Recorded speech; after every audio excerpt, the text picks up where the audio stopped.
Mbote mes frères et sœurs, comment allez-vous? C'est Mboka, bienvenue sur Africa Liboso. Au cours de ces derniers jours, plusieurs images écœurantes ont fait le tour des réseaux. Benjamin Kingombe qui se fait discriminer par un propriétaire de Airbnb.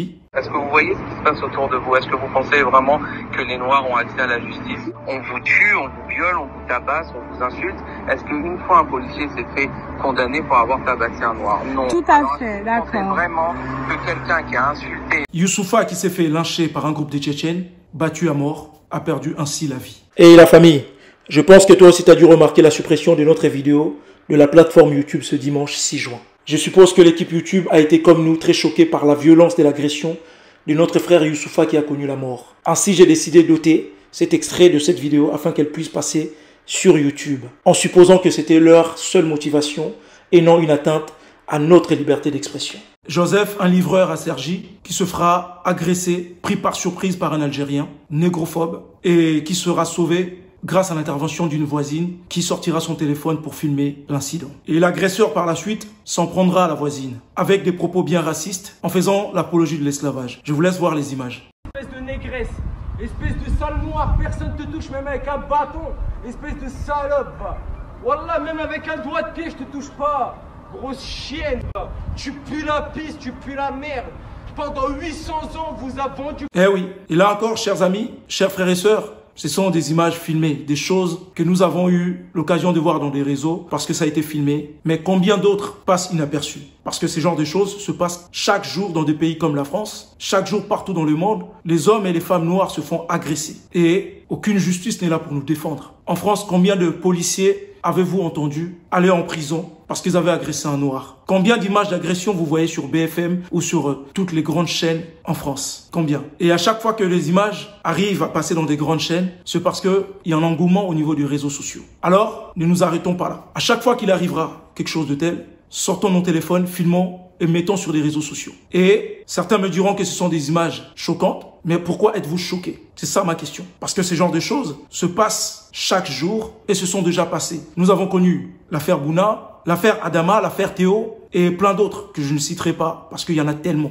Alors, ne soyons pas choqués. Certes, ce sont des images écœurantes, mais posons-nous aussi des vraies questions. Ben moi, personnellement, je ne suis pas choqué parce que je sais déjà que nous ne sommes pas aimés. Ça fait des années et des années que j'ai compris que le noir n'était aimé par personne. Mais est-ce que le noir s'aime lui-même? Parce que si on ne s'aime pas, il ne faudrait pas qu'on soit étonné que les autres ne nous aiment pas. Parce que les autres le voient aussi. Ils voient qu'entre nous, on ne s'aime pas. Et cela crée une brèche. Ces images ne m'ont pas choqué. Elles m'ont juste mis en colère. Mais je pense qu'il est temps d'arrêter de nous comporter en victime. Lorsqu'il nous arrive une injustice, arrêtons de nous comporter en victime. Soyons dans l'optique d'action et réaction. Chers frères et sœurs, la faiblesse n'attire personne. Tout le monde est attiré par la force. Il faut que l'on comprenne que si les autres peuples ne nous respectent pas, c'est entièrement de notre faute. Car au final, ceux qui sont racistes le resteront. Et cela, même si nous ne pouvons pas changer leur façon de penser, nous pouvons changer notre façon à nous de penser pour leur imposer le respect. Et en imposant ce respect, nous allons changer leur façon d'agir. Il faut qu'on arrête quotidiennement de leur demander de l'amour. Le noir veut être aimé par tous, alors que personne ne nous aime. On l'a prouvé, on le prouve encore aujourd'hui. Il faut qu'on soit dans l'optique de savoir imposer le respect, de gré ou de force. Mais comment imposer le respect?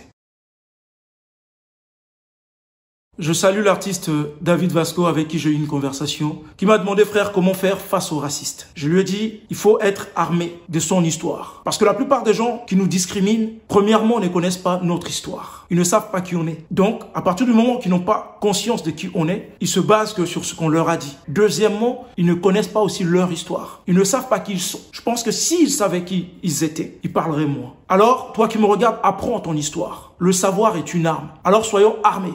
Aussi lourde soit-elle, apprenons-la, cette histoire. Connaître ton histoire, l'histoire de tes ancêtres, l'histoire de l'Afrique, te permettra d'avoir une meilleure estime de toi-même. Tu pourras enfin avoir les yeux ouverts, aimer tes frères et sœurs, aimer ta terre, aimer ton peuple, aimer ton histoire. Et cela, crois-moi, fera de toi une personne sûre d'elle. Donc tu pourras enfin sortir de tous tes complexes et tu comprendras que notre histoire ne se résume pas à l'esclavage. Et avec cette histoire, tu auras les arguments nécessaires pour te défendre. Et tu comprendras aussi que tous ces racistes, comme je l'ai dit au début, ne connaissent ni leur histoire, ni la nôtre. Donc, une petite idée pour commencer en douceur. Regardez tous ces frères et sœurs qui font des choses intéressantes déjà sur les réseaux, comme Grandeur Noire, It's Crazy Sally, le frère Kémy Seba que nous connaissons tous,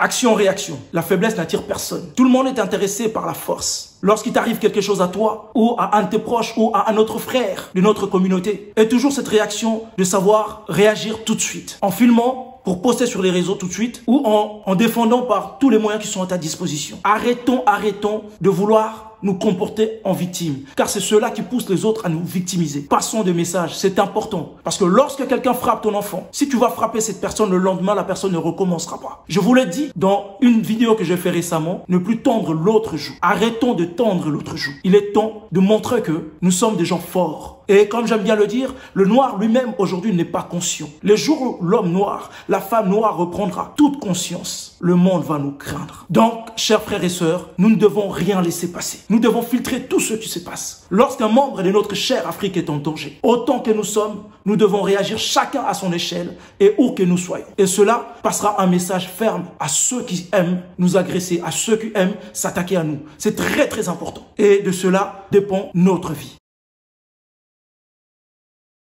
Nous avons du mal à nous aimer. Chers frères et sœurs, aujourd'hui, si c'est difficile pour nous de faire bloc, très rapidement, c'est parce que, premièrement, l'Africain ne s'aime pas lui-même. Et il est important de nous aimer, d'aimer notre communauté, d'aimer notre peuple. Et lorsqu'il arrive quelque chose à un de nos membres, à un des membres de notre communauté, à un enfant d'Afrique, nous devons faire bloc tout de suite. Un exemple dans l'affaire de Sergi, la sœur a eu la réaction de filmer, ce qui a sauvé la vie de notre frère. Deuxièmement, ça nous a permis d'avoir des preuves. Et troisièmement, nous avons vu la réaction de tout le monde, tous nos frères et sœurs, dont la LDNA, qui ont réagi tout de suite et qui ont fait bloc, qui ont été sur place. Les influenceurs, certains artistes en ont parlé sur les réseaux et ça fait avancer la cause. Par conséquent, ce restaurant Brasco a fermé ses portes administrativement. Et le fameux agresseur a été retrouvé. Maintenant, nous allons surveiller cette affaire. Et voilà donc, chers frères et sœurs, nous devons comprendre que lorsque nous faisons bloc, les choses bougent. Nous sommes un peuple méprisé par tous. La justice en France ne réagit pas lorsque nous avons des problèmes. Pour faire bouger cette justice, nous devons faire bloc. À chaque fois qu'il y a une action contre nous, nous devons réagir tout de suite. Ainsi, les choses avanceront pour nous. Ce dernier point, pour moi, est très très important. Arrêtons de vouloir constamment engraisser les autres économiquement. Nous devons avoir un lobby, nous devons avoir une communauté. Certains me diront que le communautarisme n'est pas bon. Chers amis, je ne sais pas si vous avez remarqué, mais le communautarisme est mauvais seulement lorsqu'il s'agit de l'homme noir. Les blancs sont communautaires, ils vivent dans leur coin, ils consomment chez eux, ils mangent leur nourriture, ils vont dans leur bar, ils vont dans leur restaurant. Les autres peuples, pareil. Et voilà pourquoi ils évoluent. Et nous sommes le seul peuple, le seul qui va acheter chinois, indien, arabe, blanc. Mais lorsque il s'agit de consommer chez nous, personne n'est là pour bien faire les choses. Alors ça, c'est une rubrique, je sais que c'est une rubrique qui est lourde. Je reviendrai dessus largement sur une vidéo sur le communautarisme. Chers amis, nous devons comprendre que le communautarisme est un pouvoir énorme. Et c'est une force en soi. Nous devons apprendre à consommer noir. Nous devons apprendre à engraisser notre communauté. Souvent, les gens nous manquent de respect parce que nous ne savons pas réagir tout de suite. Le noir est un gros consommateur, mais il n'a pas conscience de son pouvoir. Dans le monde d'aujourd'hui, c'est l'économie qui fait le pouvoir. Prenons l'exemple, H&M nous a traités de singes, mais cette affaire-là est passée. Aujourd'hui, combien d'hommes noirs, combien de femmes noires que je vois aller consommer chez H&M. Gucci, pareil.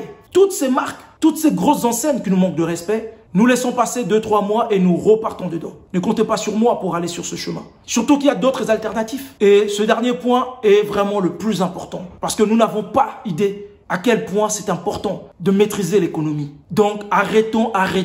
Et d'ailleurs, j'ai une story time pour vous. J'avais une amie à l'époque de l'affaire H&M qui, lorsque ça s'est passé, elle m'a dit « Moi, j'aime bien acheter chez eux. Ils ont des petits trucs sympas que j'aime. » Je lui ai dit « Toi, tu es africaine. Donc, tu préfères trahir toute ta communauté et aller acheter tes petits produits de singe. » Quelques jours après, elle m'appellera pour me dire « Ouais, t'as vu, il y a un de mes voisins blancs là qui a traité mon frère de petit singe. » Je lui ai dit « Et alors, qu'est-ce qu'il y a de gênant là-dedans ?» Elle me dit « Ouais, mais regarde, franchement, ça se fait pas, il faut qu'on... » Je lui ai dit « Non, tu iras seul.